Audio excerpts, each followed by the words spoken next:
Let's get down to business. All right, Jordan Doherty, current student, current balls number 6, background in America, left home to play football when you were 14, 15. Seems like an all-round, well-grounded guy for the age of 21. Welcome to Image X. Interesting, just your story. Obviously, you're currently on a course at the minute, but we can get into that. So, brief background, you left home at, 14, 15? Was it with parents, without parents? Left home. So my first day in England was my 15th birthday. Jesus. In Diggs, left by myself, went over. Diggs kind of moved in with a lady like that was, putting players up or whatever. Over by myself. I remember first day 15, so that was moved to Sheffield in England. Jesus Christ. Most 15-year-olds now are sitting at home scratching themselves, not sure what to be doing. So that was Sheffield United from Home Farm? Yeah, correct? It was at Home Farm, yeah. And before that was started at what, Balscadden? Started at Balscadden. I think I was only 5 or 6. I was there for a year or 2, and then I was at Home Farm for the majority of my school, but I think it was 7 years maybe. So Deadly. Where did the love for soccer come? Probably am I allowed to call it soccer? With the American background. Normally I would have checked you, but with the I won't call it soccer ball. I won't call it soccer ball. Go on. No, probably just from my family, mainly probably my older brother. Cousins and stuff were obviously into football that were older than me, and then just every day, my brother loved football, loved Man U, so I'm a Man U fan now as well. Deadly. Unfortunately at the minute, but just my brother probably really. He obviously loved it and got me into it when I was growing up. As soon as I could kick a ball, he had me outside. Deadly. Just you don't see that anymore either though. You don't see that anymore. Yeah, it's changing now. I know, it's all online. It's changed a lot. FIFA over. So you're playing with Bows now. Obviously you were saying you're a Bows fan and stuff like that as well, and the brothers were Bows fans. What's that like? Yeah, it's deadly. It's every day when I go in and put on the shirt as a fan, it's an honour, that kind of way. It sounds obviously a bit like, what you would want to hear. It is like being a Bows fan and stuff, and being able to go in and put on the jersey, and obviously then when you go out on daily, man, Bows have got good fans and stuff. Yeah. So Wardy behind the camera here. Wardy flicking from left to right is a big Super Bowls fan. He think he's actually blushing there behind the camera. I have a few Bowls fans in Image, to be fair. So you've lived in Florida, you've lived in England. Obviously you're back in Ireland now. You're 21. You've a wealth of experience behind you for such a young fella, which it's a testament to you. So give us a brief rundown. And we'll go into it in more detail, but give us a brief rundown on the Rowdies. The Rowdies, yeah. Tell everyone who they are. Yeah. It's just a soccer ball team in America. Soccer ball. Yeah. No, it was unreal. In Florida, Tampa, so. What age? I went there when I was 18. Originally, I went there on loan. Yeah. And then spent a year there. Went back to Sheffield. I was in Sheffield for about 6 months, and then she ended up signing there. They offered me a contract and stuff, and at the time, Sheffield, I went to Sheffield and they were in League One. Yeah. New manager came in after the first season, went straight from League One. Obviously, you've seen them in the Prem and stuff, so the club was just going up, and unfortunately, to be fair, it is a bit better now from what I can see, but at the time, it wasn't really the best in terms of for young players, not getting game times, that kind of way. Yeah, difficult. So it was good. We were in, I've been involved in first team training sessions, pre-season games, friendlies, whatever, all that kind of stuff. But just in terms of actually getting minutes, which is the important thing, that kind of way, it just wasn't. Yeah, I'd say, do you find that hard to continue to motivate yourself? If you're not getting actual game time, is there only a certain amount that you can actually train, push, push, keep disciplined and stuff like that? Yeah, definitely. It can be tough because obviously, you say you get to under 23s there, and I was kind of at the level where that wasn't a test for me anymore, that kind of way. It was more just going out playing games, that kind of stuff. And there was times where, say, you would go train with the first team or play a bounce game or play friendlies, whatever it was, and do really well. Yeah. And you're thinking, right, I remember one time I was in pre-season, went up and I was done really well, buzzing and that. I think it was the first or second week of their pre-season, came back really fit, done really well, and then I'm thinking, right, I've got a chance here. Yeah. Done unreal. One of the best, say the first day, best player in training, even including all the The big guns. senior pros and kind of thing, and then the next day, like, just back down to 23s, you know, that kind of way. And it's like, what do you need to do to obviously, Yeah. you know? So and at the age of 18 as well, it comes a point that's how the loan to America originally came about.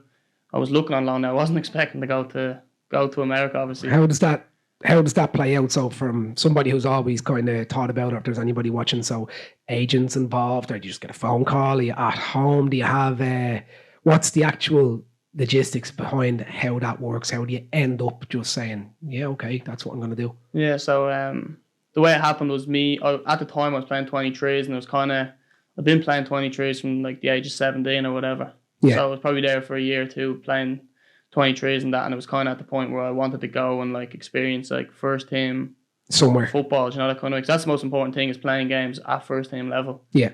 So just spoke to my agent, spoke to kind of the academy manager at the time, and it was agreed that I would go on loan somewhere. Now I wasn't, you know, you kind of think of like loan for a young kid in England coming from Sheffield United. Bearing in mind it's not a Premier League club at the time. It's probably Championship, I'm going to say, at the time, maybe first year, top of League One kind of thing. So you're looking at like a conference or League Two loan, which is, you know, it's not going to be great kind of things. You know, you're looking at like your Carlisles or your Tranmeres at the time, and that kind of thing. So. And that's not being disrespectful to them, it's just that's the normal route, and you're expecting that. That's how it goes, just in terms of like what I ended up actually getting compared to where I thought at the time, you know. So I was just in my apartment. I knew my agent had been speaking to a couple of clubs and stuff and that kind of business, you know, that your agent would kind of, the academy managers would help out because obviously they got a lot of contacts and stuff, but my agent would have been the one that I kind of went to and, you know, for the info about where it's kind of going and stuff. So where do you get your agent? Where do you get an agent? When does that happen? When you go over there and you're 15, are you assigned an agent? What's the normal protocol there? So a lot of players now, you mean agents are probably picking up kids as like young as 13. When I went, I was at home farm and started going on trials. I'd Chris Giles, Johnny Giles is his dad. So he'd been in England and stuff. He played in England, so he kind of knew. So at the time, he was kind of.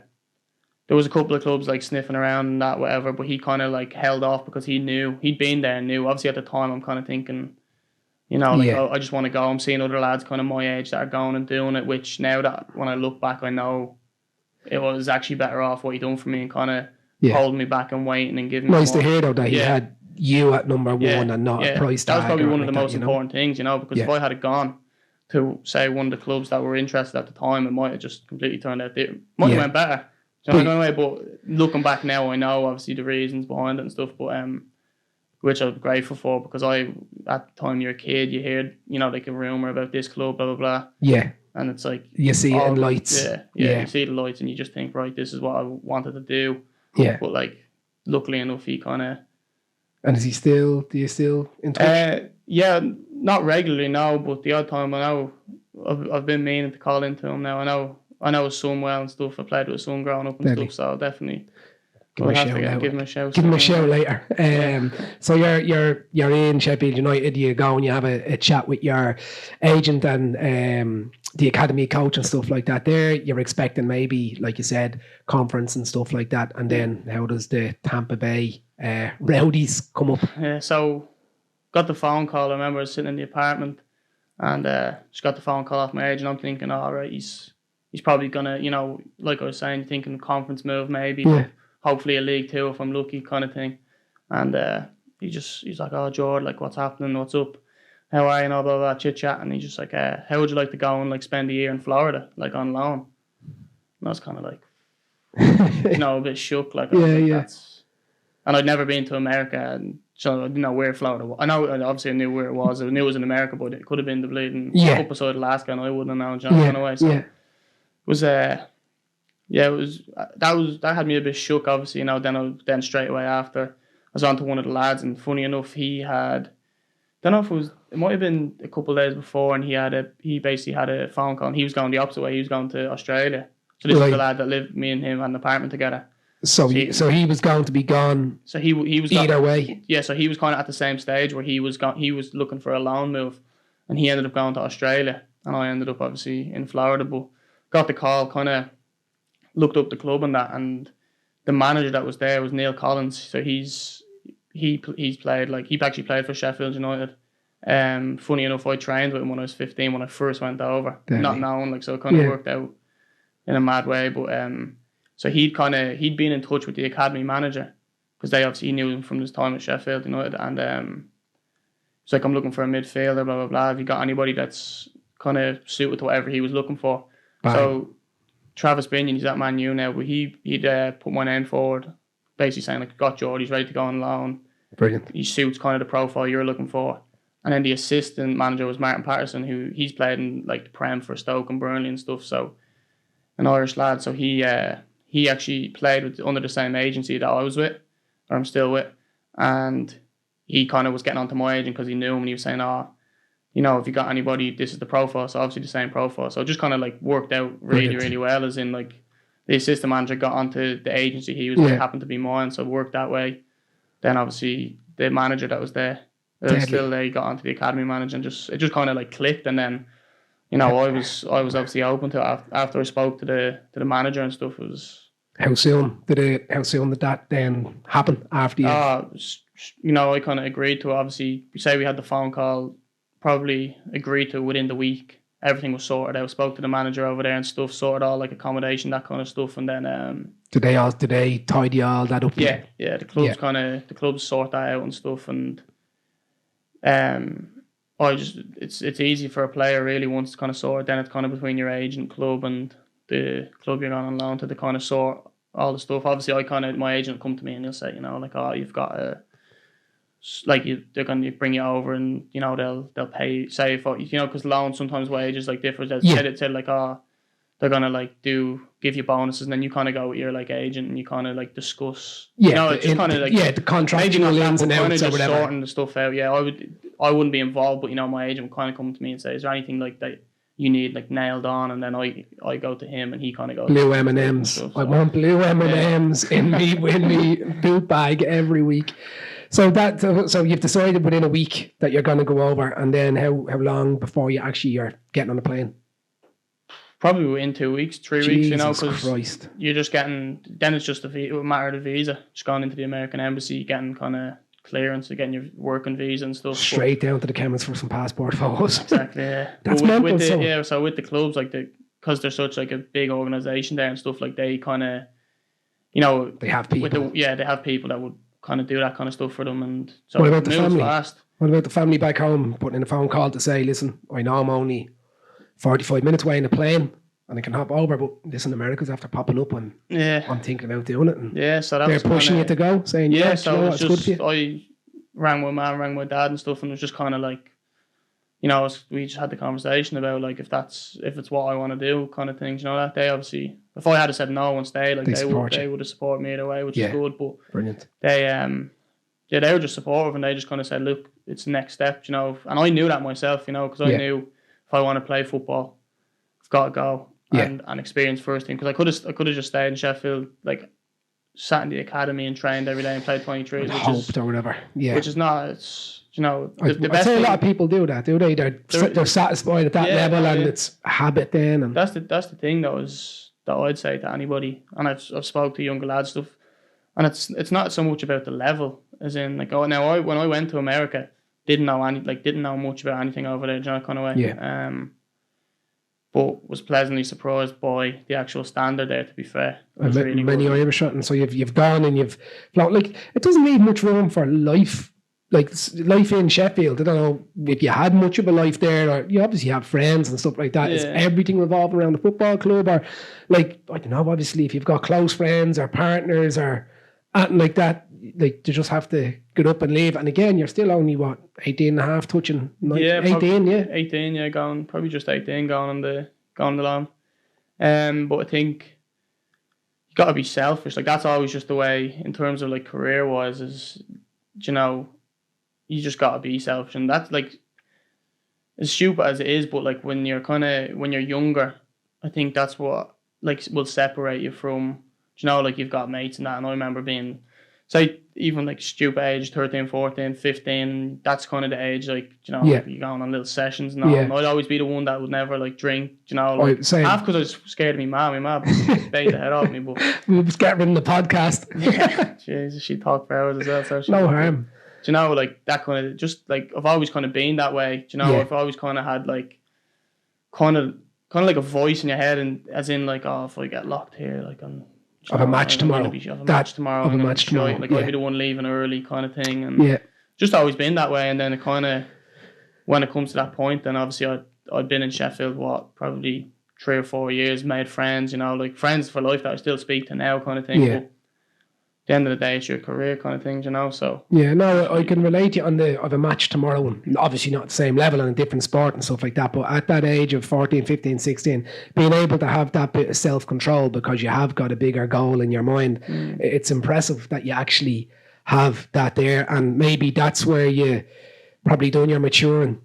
Yeah. So when it came to make that decision as an 18-year-old to say, yeah, I'm going to go 6 hours across the water and I'm going to make it work and I'm going to try. Yeah. So maybe you done that maturing when you were actually in the teen years, which is great. Then actual America and the stadium, it's right on the bay, isn't it? Like it's there's actually a beach. Is there a little beach on the corner of the stadium? It's like a marina. It was like. Saw a picture of it today, obviously doing my research on you, and I was having a look. Stadium is unbelievable. Lahir, is it? Is that what it's called? Lahir Stadium? Al Lang Stadium, yeah. Al Lang, yeah. It looks unbelievable, unbelievable. Anybody who hasn't seen the Al Lang Stadium, go on, have a look. And then to be Irish at 18 and getting to play there as your home pitch, that's quality. Yeah, that was quality.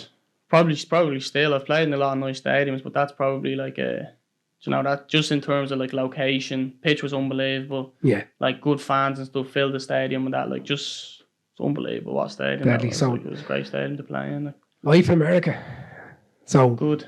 Yeah, I'd say it was that was such a when I went the first year on loan, I loved it that much, and I had time left on my contract in England, and when the offer came in to go back, I went straight away. Like I loved it. Many other Irish over there, or any other Irish involved with the setup there?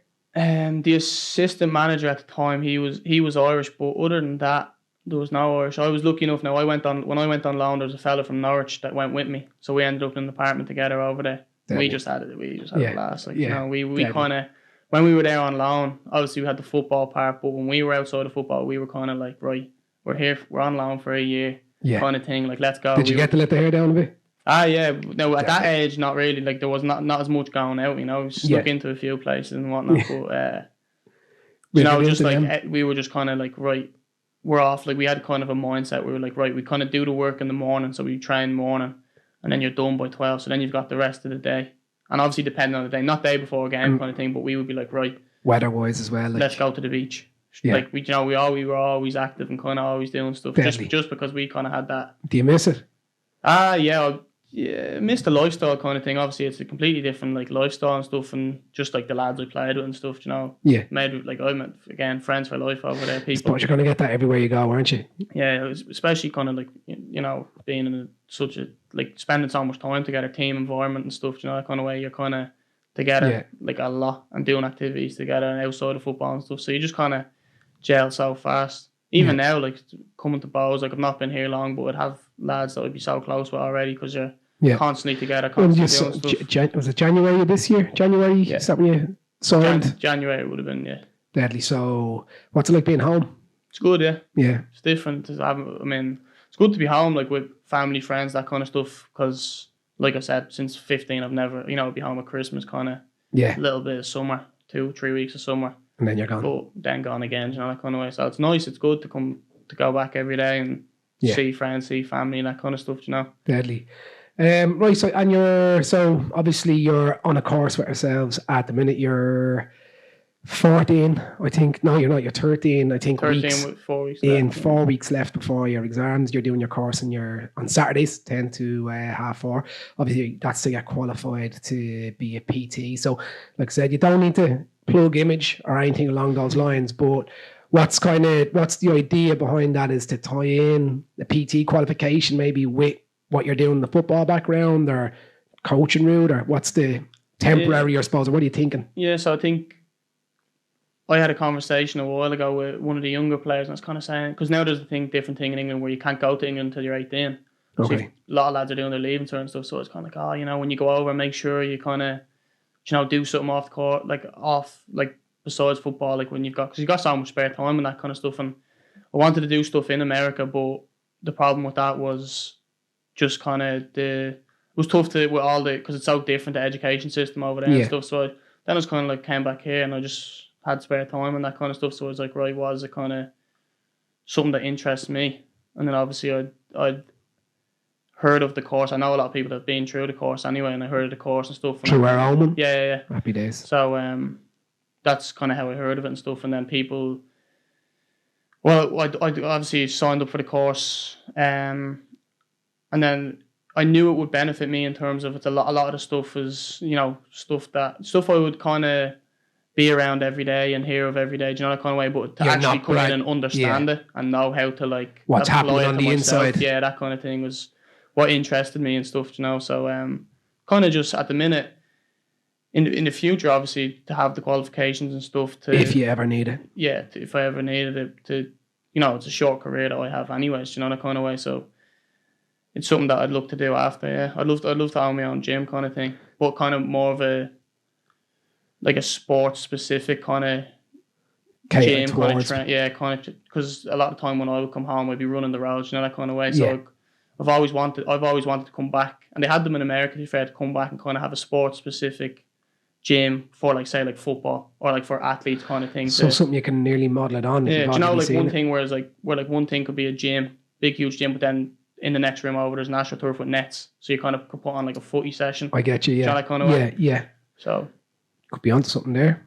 Yeah. Well, listen, we've aftercare there, so just once you're done, let's sit down, have a coffee off air, and we've made all the mistakes you can make. So, how are you finding it so far, pressure wise? Obviously, you're 4 weeks out from exams. You're juggling a new move with Bows and obviously top flight League of Ireland. So it's a level of commitment there. How are you finding the balancing act of everything? Yeah, it's good. I went for the Saturday courses. We have recovery Saturday morning, and then I obviously go into the classes after and stuff. So it's been good though. It's been really good. What's your recovery entail? What's your? We'd play on the Friday night, then we come in and pretty much a lot of people choose different things, that kind of way. So we'll kind of go in with stretch. Lads do gym. Lads like to do gym. There's ice baths. There's Normatex.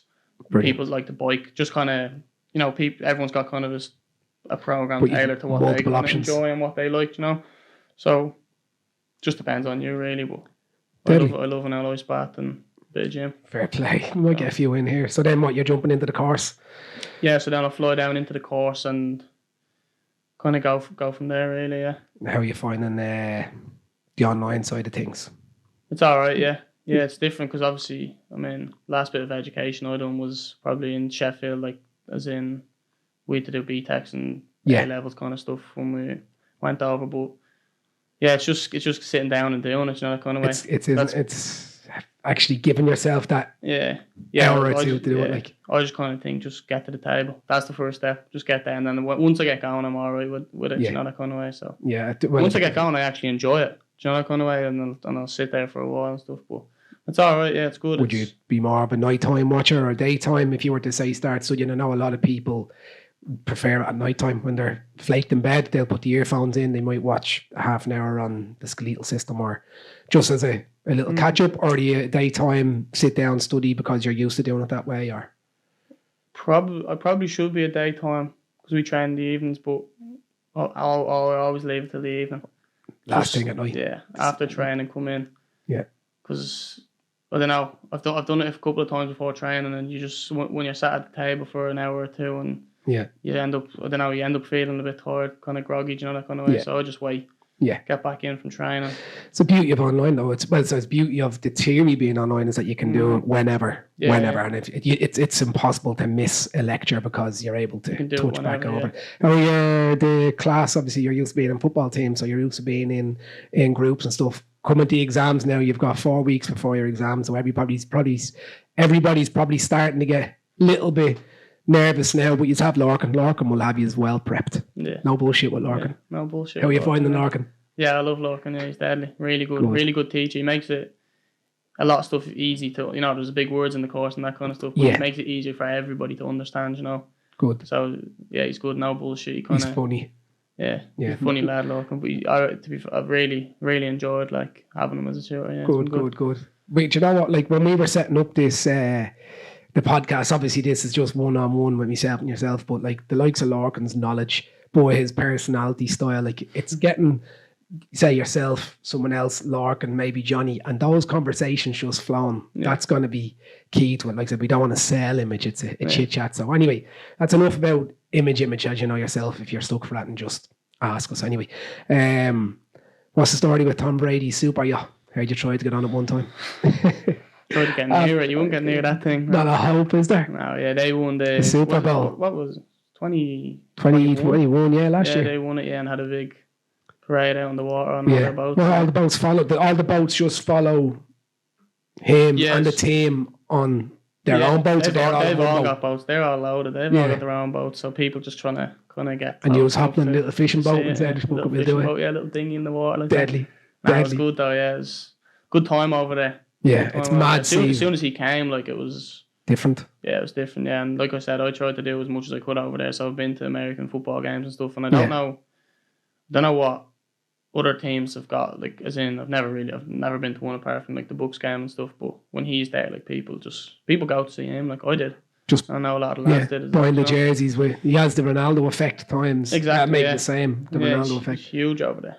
Ice hockey as well. They're big in ice hockey, aren't they? Ice hockey's deadly. They won the Stanley Cup, I think it is, yeah. They've won that couple times in the last 2 years, couple in a row. And then you were holding your own as well, representing in the soccer. Yeah. I think it was 2019 or maybe 2020. 2020, I think. All four. So American football, ice hockey, and what was the other one? Three. There was another one. There was four. Oh, the baseball. Sorry, baseball. They all everyone won their, like, championships or whatever. So what's in the water in Florida? That was good, yeah. What's in the water in Florida in 2020? Jesus Christ. But I'd say the place was hopping. Yeah. Deadly. Especially that year. That was obviously, they won the Super Bowl and stuff, which is the biggest kind of sport. The biggest, I suppose. Probably that and basketball would be the biggest sport. There's no real, unless you're looking at, like, Miami Heat would be the kind of closest basketball team. Yeah. Or Orlando Magic maybe, but they're American football is huge over there. Yeah. The stadium's not massive. I was in New York when, I actually think I told this story on the Gizzle when we had Enya Martin in. How are you, Enya? Shout out. I think I was in New York just by chance on Super Bowl when the New York Giants won the Super Bowl. I ended up in Times Square watching the match when they won it. I think it was Eli Manning or something like that through the last pass. So I know what it's like to be in that atmosphere. Now, I didn't live there, so I didn't get to soak it up as much, but I'd say it was bedlam when you've got all four of their major sporting teams winning the top flight. Yeah. Deadly. You can only imagine. It was like a big party city, so it was after the season. Like, deadly. Brilliant. Right, so a few random questions then as well while we're asking, or while we're going through things. So who would be, say, the most influential people in your life? You've mentioned obviously you've got parents and stuff. You mentioned different agents and stuff like that. Who would be one of the most influential, or a couple? And why? You've got mom, dad. Obviously, they've always kind of pushed me football wise to kind of go, and even when I was younger, that kind of thing. I'd be like, oh no, I don't want to go train. I want to go up this, up the roads, this going like yeah. Kind of way. But they would always kind of keep me going straight. Up the sides. Yeah, keep me on the straight and narrow on that. My brother, he was huge, obviously getting me into football, and like when is he much older? He is 27. I have two older brothers. An older one, 29, but this one's 27. He got me into it, when I was younger, and he would have been the one kind of push me out the door. Like, I'd be playing footy with his mates and that kind of thing, which obviously benefited me. But that kind of thing, and then I've won a mate of mine, Stevie Mallon. He was at Bowes, just at Bowes. I met him when we went to England, and we ended up living in Dig and stuff together, and we obviously had the same kind of goals to play in the first team Sheffield at the time and stuff, but we all wanted to play footy and kind of at first team level and make a career and living out of it, that kind of way. So just for all the years we kind of just pushed each other really. You know, even coming back here when I came back, he was a big reason to coming back. You know, he loved it at Bows and stuff. So it's good hearing. When we were here, yeah, we just kind of. But it's good hearing that like one of the most influential people in your life is somebody similar age to you. Yeah, no, it's kind of when you asked the question, it was funny enough, like popped into my head, and I just thought, yeah, like we've done kind of, you know, keep each other straight and narrow kind of thing. Like he's been unfortunate with, and he was injured and stuff, but it never stopped him from checking up on me or like pushing me, or making sure I'm kind of, you know, that kind of way. So which is, you know, you kind of think of it for a second, and it's good, you know. Brilliant. What would be the biggest challenge you faced so far? Biggest setback or biggest kick in the teeth? I know you said kind of you're having a whopper game and then you're not getting into a squad. Has there been any horrendous injuries or anything that's kind of made you question and all? Luckily enough, touch wood, I've had no major injuries kind of thing. So been lucky in that department. They'll come. I know they'll come. You know, that kind of way. It's just a thing that happens, and it's what you do. It's PT qualification. You know how to tidy it up for yourself. On the muscle, I'll be able to. But no, I think probably the only one really would be moving away. When I was younger, it was obviously the first time more. So yeah, it was just obviously it's when you're at that age and you're that young, like it probably wouldn't hit you until a couple of weeks in, you know, that kind of way. Yeah. You're over there, you go, it's a whole new thing, you're doing it, and then... Did you have any of them spells? Homesickness? A little bit, not really. Like, to be fair, I was alright. Now, I was lucky enough when I went to England, the likes of Stevie, this David Parkhouse was there, Graham Kelly, so they were all Irish lads and stuff, you know, so it was kind of the Irish lads always kind of banded around each other, you know, that kind of way, which was good. But and would you see the parents much? Christmas, summer, probably. Maybe the odd weekend I'd be able to get over if they weren't working or whatever. Yeah. So not too often, like not really that often, but it's a lot easier now, I'd say, with FaceTime and that kind of stuff. Rather than back in the day, I can't imagine people. Yeah, you're picking up the phone. You're picking up the phone now. And what about the house you went to stay in? The lady that? Yeah, she was lovely. Yeah, just a lady by herself and that kind of stuff, and she just I think I lived there for 2 years. I think she put us up. Yeah, me and Steve. So. She was lovely, like sorted us out, and it's almost like having a ma away from home, you know, that kind of way. She just kind of looked keep after you grounded really, a little bit if you need it. Yeah, looked after us and brilliant. done everything for us. Really. So obviously you're in the spotlight with football and there's social media and stuff like that as well. We were just talking off camera about TikTok, Instagram, and everything, and people nowadays they just look for a reason to give people stick. We throw an ad up and I'm just going to get abused about my eyebrows and my teeth or my ridiculously bad hairline, but you're open to it all. What's the worst insult you've ever been thrown at you on the likes of a social platform or anything like that? Or on the pitch?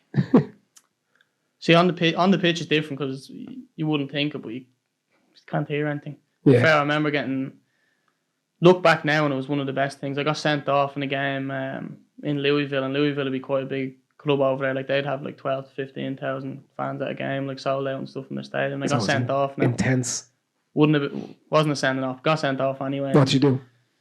Just 2 yellows. Just a bad tackle in the first half, to be fair. And then the second one was actually on an Irish lad, Niall Quinn, I'm going to say his name is. Can't think.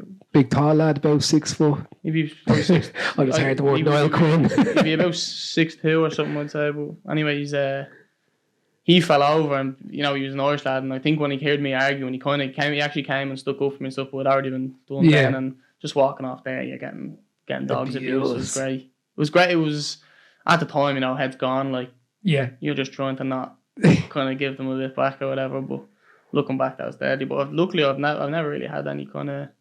Nothing bad? No, nothing What about bad. the best compliment? Best compliment? Or from who? Any kind of football or sporting heroes that you've got to meet? I've met a good few, luckily, and people that are playing me. It's kind of nice to get compliments off, like, say, for example, like people that would be in the first team or whatever. Like John Egan, legend. Yeah. When he came to Sheffield, he signed maybe 2 years after I was there, and he was just a ledge. Like, in training, that you train well, he's straight over to you, because you get a lot of dicks, like, that way. Yeah. When you're training people that wouldn't speak to you kind of thing. Because wouldn't even because know, wouldn't even look they're at you just because they're like first ahead of you teamers kind of or thing. whatever. First teamers, they kind of just look down at you kind of, which is shit like for somebody. but then you've got someone like Eags and like proper Give you like time. proper sound. You give you time. Like you still, we comment on my stuff now. I'd comment on, just that kind of way. And you just think like, well, what a ledge. Like doesn't have to. Could have been a dick. That way. Like could have been. What's the point? Like who am I to him? That kind of way. He could have just been me off, that kind of thing. And you stood like that with all the lads, to be fair. Not just the Irish lads, like even any of the lads that came, younger lads, English lads, Scottish, whatever. Deadly. Sound. Legend. That's nice to hear. Yeah. I know you were a big Gerrard fan, even though he's a Liverpool player. You were saying kind of, obviously you were a box-to-box style midfielder. Or it was, anyway. You'd be grand. Gerrard, somebody looked up to that style of play, even though he's a Liverpool player? Just his whole kind of passion. The general ethos that he has. Liverpool, but just kind of ultimate skipper, good.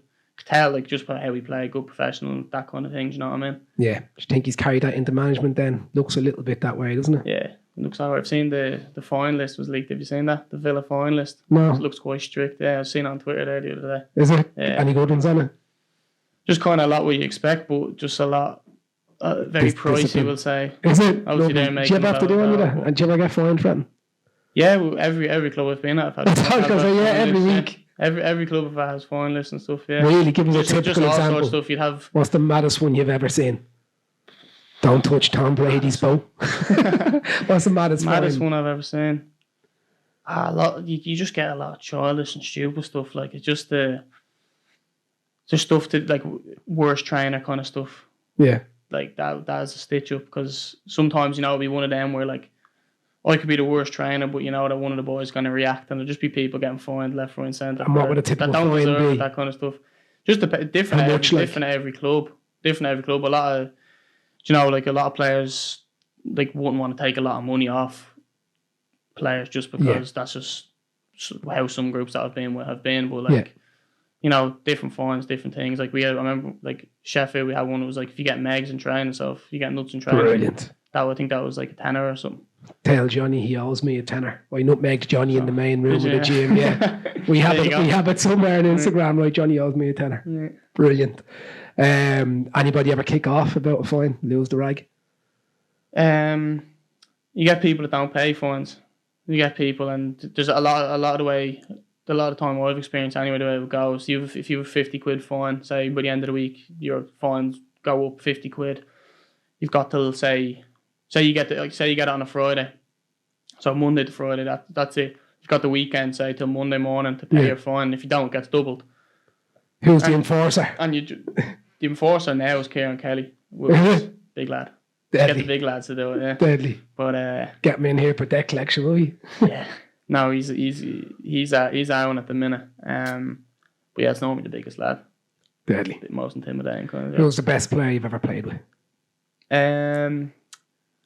Say played with now as a teammate. Yeah, probably David Brooks. He's quality. Welsh international. We played together in Sheffield for 2 or 3 years. Deadly. Yeah, just different. Just like you want the maddest thing ever. Now you need a course to explain this fella. He's just like so like non-athletic. Do you know, like if you looked at me, you'd be like, this lad. I'll have him in my back pocket. Footy, do you know that kind of way? But just like when he moves, like he's rapid, like mad fast, unbelievable on the ball. He, I think Bournemouth bought him, broke into the first team. Bournemouth bought him for £12 or £13 million or something like that. He's there now. He actually had cancer. He recovered from it there. Brilliant. I think he announced he recovered from it like probably a month or so ago, which is good. But hopefully he gets back playing because he's a joke when he gets gone. Really? Yeah, unbelievable. Well, health comes first, so fingers crossed. Now he's on the mend and onwards and upwards for him. Speaking of players that you played with, Rooney, he came on against you while you were centre half. Played centre half that game, thankfully. Yeah, and what he came on up top. It was a pre-season friendly. Yeah, we were playing DC United, and he came. Did he come? Yeah, he came on up top. Or did I come on? One or the other. Let's say he came on. Let's say you were there.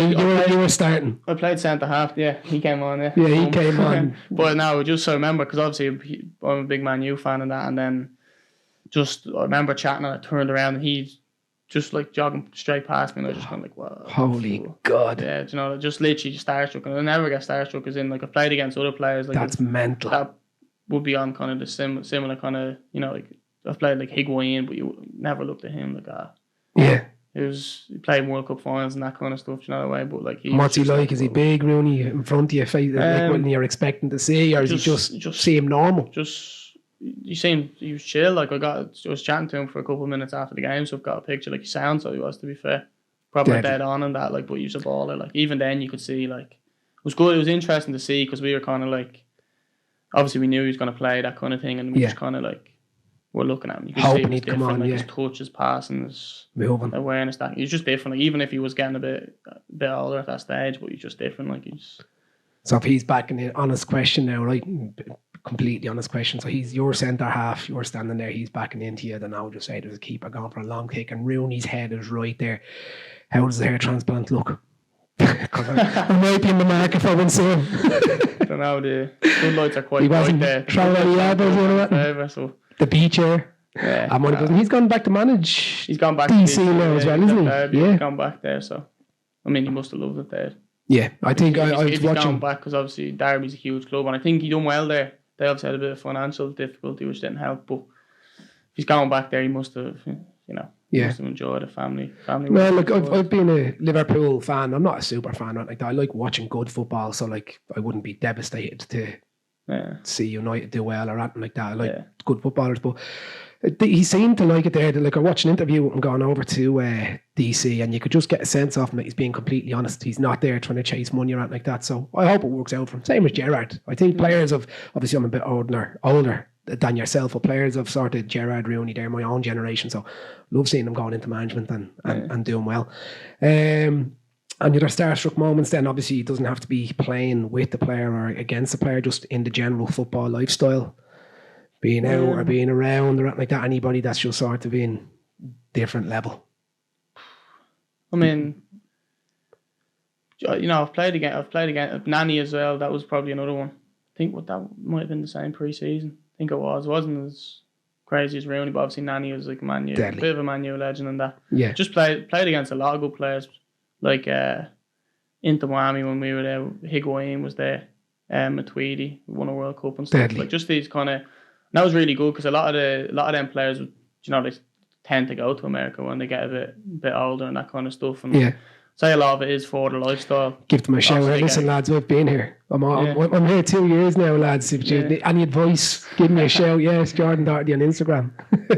But just playing against them kind of players is good, because obviously you want to test yourself and stuff, which is kind of the main thing. It's before the game, you're kind of like, there's Higuain, in the warm up and that kind of thing. But then once you get playing, you're just What is your have you any match day routines or anything like that? Say a big game. I know you are playing Finn Harps. So when this podcast goes out, it'll be a couple of weeks' time. So you will be playing Finn Harps in 2 days. Like, have you morning routines, or have you a particular match day setup that you have to have? Since I've come back, it's changed, because in America, obviously, say a lot of the. We would have flown to every game kind of thing, whereas now we would travel on the day. So it's changed now. Obviously, if it's an away game, which Finn Harps will be, you leave kind of early. You probably leave like around 12:30, 1 kind of thing. You go up, get pre-match, and then go. So just try and chill out as much, save the legs kind of thing. You've nothing specific, no superstitions, no shin guards, right? And you have to. I suppose I'd have the same routine, as in like. Night before. I'd get up, food, kind of like I'd go for a walk, shower, like kind of everything is in like a specific order, kind of way. I actually, funny enough, because I seen Frank Lampard done an interview about it, and he's kind of like, if something happens 1 week and I play well and it works, he's like, I'll do it the next week, kind of way. So if I'm like going on a walk and I walk twice around the park and you win, and we win or we play well or whatever. Next week, same thing. Twice around the park, just until it breaks. That kind of way. Just if something works, it's kind of deadly. I like that though. Listen, nothing wrong with a bit of superstition. I'd be the same. Loads of people are the same anyway. What are you watching? Netflix. What are you watching? I mean, it doesn't have to be Netflix. What are you into? To be fair, I've not watched much Netflix recently. I've tried to get into the Formula 1. Have you? Yeah, just couldn't get into it. Love So I'd Island. seen one of the lads who was watching it, and I just, I kind of seen bits of it, tough. and it was tough. But Sky are trying their best, aren't they, to get it in your face? I've been keeping up with Love Island a little bit. Have you? Trying to, as much as I Yeah, can. Yeah, I it's know. alright to be fair. You've been watching it? Up, on and off, on and off. I haven't, If it's on when I'm coming in and you're trying to see it, or better half is watching it, it's like, we'll see. We'll see. Look. Yeah, we might as well. That's been alright. Where then, with regards the rest of your time on the course, obviously we've got 4 weeks left with ourselves and then football and the gym and everything else that you're looking at setting up. Is there a specific route that you'd like to? Is there a specific route that you'd like to go down in football, or are you hoping it's bows and progressing through, or is there still aspirations to go back to England, or are you happy kind of here now and you'd like to maybe set up shop here and progress maybe off the field here as well, or do you think that far ahead? Yeah, probably right now I'd say wouldn't think too far ahead, as in just kind of trying to concentrate on now and stuff, and obviously doing well at bows, because there's no point in not doing well at bows and nothing's ever going to happen. But I just want to play at the highest level possible, whether if that's League of Ireland, it's League of Ireland. Way, if that's satisfying, wherever it is, everyone has goals of where they want to go and where they want to play and stuff. Obviously, I want to play at the highest level. If I could play in the Prem, we're playing the Prem. For playing the Championship, playing that kind of way. You want to obviously, everyone wants to get to the highest level, but I think the only way to do that is to do well now, do well for bows. That's where I'm at now. So that's where the focus is now, is just doing well at bows and giving 100% there and seeing where it takes me. Yeah, I don't see why it won't work out for you.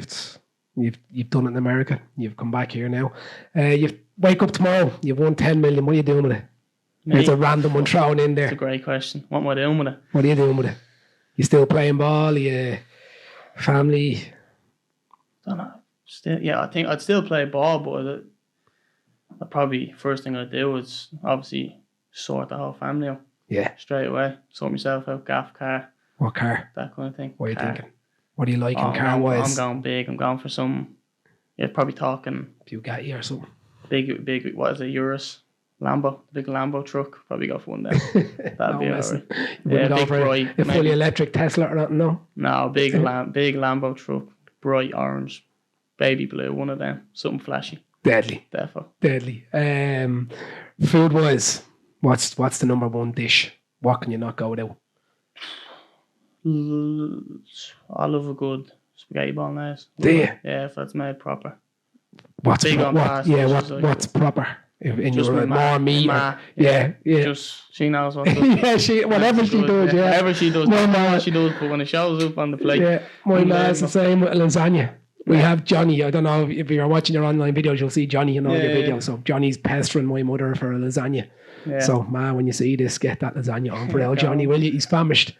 Brilliant. Well, listen, that's everything. Tell me, where can people find you? I know you're not a big social media. I'm on it. But just at the moment, and if you do go down the PT route and stuff like that, or if you go into the online coaching or actual coaching, where can people find you at the moment? Apart from running the muck and number 6 for bows. Instagram is Jordan _Doherty 8, I'm pretty sure. I think Twitter's Jordan _Doherty 1. I think that's kind of the main. That's the thing, not something like that. I'm sure if you Jordan Doherty, it'll pop up somewhere. Yeah, brilliant. Well, listen, like I said, it's been an absolute pleasure. You've got 4 weeks left on the course with us. So my advice is, apart from your football, just concentrate on your exams. 4 weeks left means you've got 4 weeks to ask us everything. Use your tutors, the office team here, whatever you need. 4 weeks left, concentrate on that, and then we'll take the next step with you. Yeah. Other than that, any other questions we didn't touch on that you'd like me to throw in there? Shout out to anybody. Apart from Malum from being your most influential person. No, but listen, absolute pleasure, pal. And the very best of luck. Look, obviously, first of all, on Friday night for against Finn Harps, and then best of luck with the career. And look forward to seeing you grow and grow and grow. And we get you back in here again anyway. Yeah, definitely. All right. Appreciate it, Ray. Thanks for having me. Take it easy, pal. Appreciate it.